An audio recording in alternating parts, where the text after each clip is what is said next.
That's it, yeah. Can you guys hear me now? Yeah. Online? Okay, sorry about that. I don't know what happened, but at least I'm here. I'm basically just starting to say something about the status. Swarm is doing great. All 3 satellites are doing fantastic.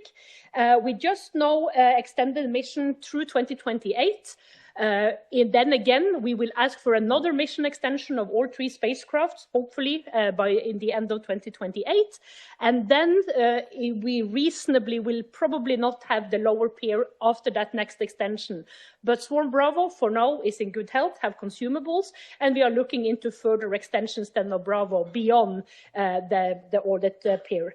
And you can see on the plot where I put those green lines, I put the plot of the solar cycle. And it is very relevant because our hope is, of course, that we can maintain the 3 satellite constellation through solar minimum, so that we can be close to Earth while the sun is quiet and really do lithospheric measurements.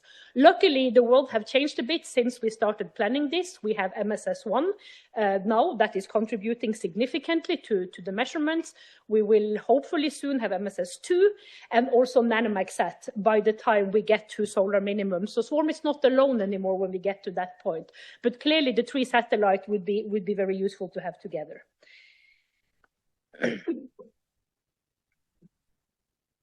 No. There we go. And that's where it's Swarm now. And I like to show this because this is why I keep talking about the lower pair going away. Basically, the red line is the altitude of Swarm Alpha and Charlie. They are plotted overlapping because they are the same altitude. You can see there are these 2 step functions between 2022 and 2024. That is our orbit race campaigns. And now the satellites are re-entering.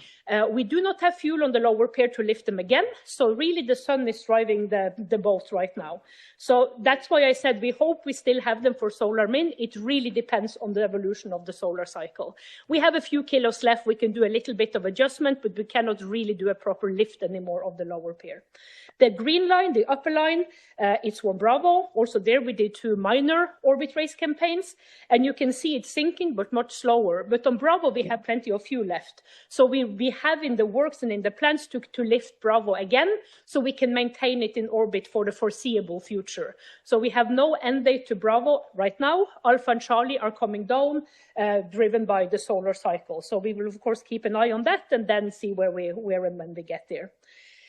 So when I talk about, I'm not doing very well with this, there we go, with this change, this is a lot of text, but it's not really that relevant to read it all. I will tell you the important part of this. Every 3 years when we extend our missions, we have the ACHIO, the Advisory Board for Earth Observation, doing an assessment and coming up with recommendation, both whether or not we should extend the mission, but also what should be the goals in this extended phase. Swarm is now in the phase the mission is aging. We are approaching the end of life, at least of the lower pair. So really a big focus on what we are doing in the mission extension, in addition to, of course, utilizing the mission fully. It is to start to look ahead even beyond Swarm. It is to really enhance collaborations, and we have this great collaboration with MSS. We have with CSES, NanoMaxSat, of course, when it's coming. It's a continuation in many ways on the work we are doing. So you see in yellow there I put recommendation 4, which really specifically mentions CSES and MSS. So it really shows that we are really intending to look at Swarm, not just at the 3 satellite constellation, but part of a really big international family of satellites. So this is also important here, and for the work that we will do together. We have done since the launch of MSS-1, but also the work that we will do together, both between Swarm and MSS-1, but clearly also MSS-2 when it's in orbit. No. So that's basically what I wanted to say. The summary of that slide is we are extended, we have funding for 3 more years, and really in addition to utilizing the triplets, it is really to put ourselves into this international family, which is very good. Just a little bit about the status of the instruments. This is a picture of the Swarm satellites. I put all the science instruments here, and you can see that the science instruments have gotten a new, I put it on for a while, but no, it's actually a new instrument. The Star Tracker used to be a housekeeping instrument. It's now also a science instrument. Because, let me just show you an example here. All these instruments are producing data. We have, of course, the magnetometers, which is the core of the mission. We have the plasma instruments on front, the thermal ion imager and the Langmuir probes on front below. We have the accelerometer and the GPSR. GPSR was also not meant as a science instrument, but been used for quite a while for that. And recently, we also released new products from the star trackers, where we see that very high energy particles are penetrating the shields of the 3 star trackers on board a spacecraft. And we can basically get a high energy particle count from the instrument. And I have some examples just from that. Well, I do that later. This is just a little summary of something we did recently. We did the 3rd full mission reprocessing of the data. It got released right before Christmas. We put the whole reprocessed data set on the servers, and we transitioned the operational baseline to operation. We have this parallel chain over near real time or fast chain. It also very recently got transitioned into operation with this new baseline. So now we are back to having the same baseline for all our products. This is a major accomplishment. We did a few changes. Clearly, we always work on making the magnetic data better. For those of you who know DB-Sun, knows DB-Sun. The rest of you will hopefully not need to know about it. But it's really a term that helps us deal with some unwanted signals that we have in the system. And it's a constant work to make sure that we are taking care of that in a proper way. We did some rather major changes, not major changes, but some significant changes in the plasma data to get rid of some, or to flag some spikes, and also to make sure that our temperature measurements are more, temperature and density measurements are more aligned. But then also we released this new star tracker product, and I will show you hopefully an example of that.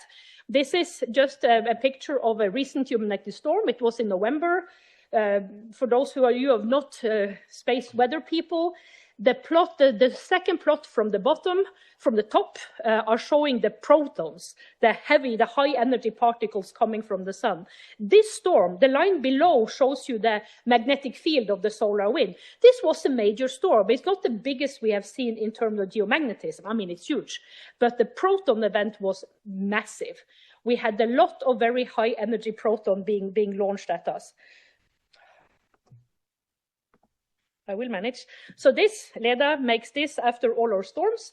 This is showing the magnetic perturbation, basically the residuals from the chaos model. And you can see this is a typical storm, yet you see that during and after the storm, you get a lot of enhancements, you can say, in the polar region, and you see the depletions around the equator that last for a long, long time, typically also beyond the storm. Something I always tell or higher level people in ESA, that remember that these storms are not done when they are done. They are, they are really changing the environment around our planet for a long time also after the storms.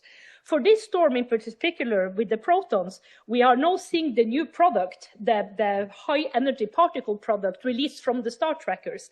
And you can see here, you have the, I call it the frog plot, but you have the northern hemisphere polar to the left, the southern hemisphere polar to the right, and then a view from the equator below.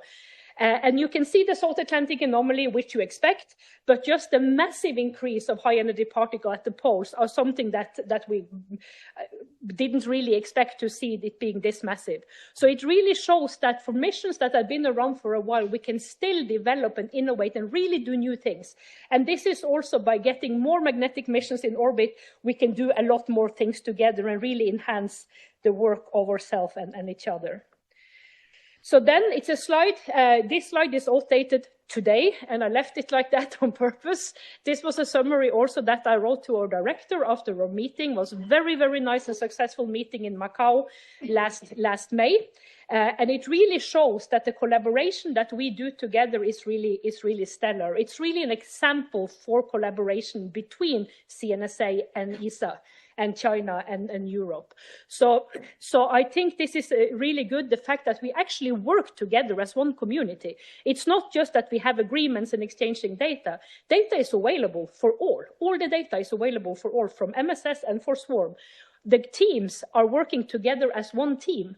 in working on calibrating, validating the data. And also something I find very important is the data formatting, it's easy. So users in Swarm, we have spent 13 years plus developing tools, for instance, the VRES environment, and now people can import data from MSS into that environment and use the tools.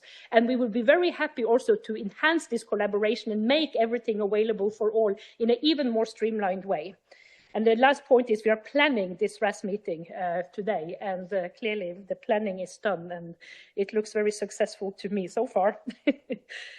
So this is just a little bit of news also what happened in January. The top plot I cut from a talk that Simonetta Kelly, the Director of Earth Observation, gave to member states a few days ago.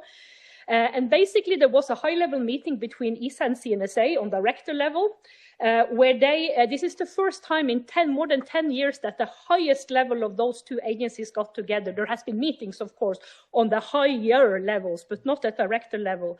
And it's not a new agreement, but there was a space cooperation plan that was agreed between these two agencies that has a section of electrogeomagnetism and gravity in it.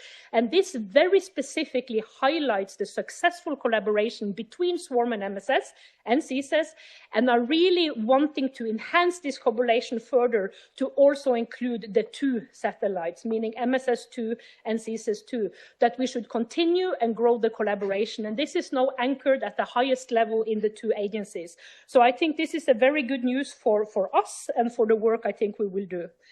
And then just a few slides. This slide, just for those who don't remember, Nils will show this a lot more. It really shows the value of working together. So this is Swarm, Alpha Charlie in blue and Bravo in red. And it shows the orbit evolution over time of those two. And clearly we are covering the pole to pole very well. Local times takes us a while. And I don't remember how long this video is, but eventually MSS will come in. And as you already know, this should not be news to anyone anymore, that MSS-1, here we go, are not covering the polar areas, but is covering local time significantly faster. So the sum of these two, or is a lot more than the sum of the part. And I know Nils is showing a lot of good examples also on why this is essential for the collaboration. So I will skip this example because you have seen it many times before. It's just an example, I say I will skip it, but then I keep talking, of just reminding you all that the Earth's magnetic field is not a constant. And I know this is the only group where I don't have to say that. Most of my talks I have to. But it's really a very dynamic thing. We are seeing these great things happening also in the South Atlantic anomaly. And clearly we care. Clearly we care because it's of scientific interest, but also because this is just an example of the single event upsets that we get on our satellites around the globe. And we can see that the environment around the South Atlantic anomaly is really brutal to any space assets that we have up there, not just to Swarm. So it's not just us, it's really the whole space community really needs to learn and know more about what's happening here. Okay. You've seen this before. And then this is my second to last slide, just to tell you that the interest in geomagnetism is not over. These are the publications for Swarm since selection. So in 2006 was the first few publications. Then it got quiet for a few years until the mission got launched in 2013. And then we see the first peak during the nominal life of the mission. And then the mission got extended. We started getting collaborations. We got platform magnetometers on board. We have the CSS and MSS coming on board. We do more ionosphere, external field, and we are seeing this enormous increase in publications the last few years. This is not the mission that is entering its last life in terms of interest. And I really hope we can keep this curve together going up and really utilize our missions together really well. So the last slide I have is really to remind you that in Swarm we have our annual data quality workshops.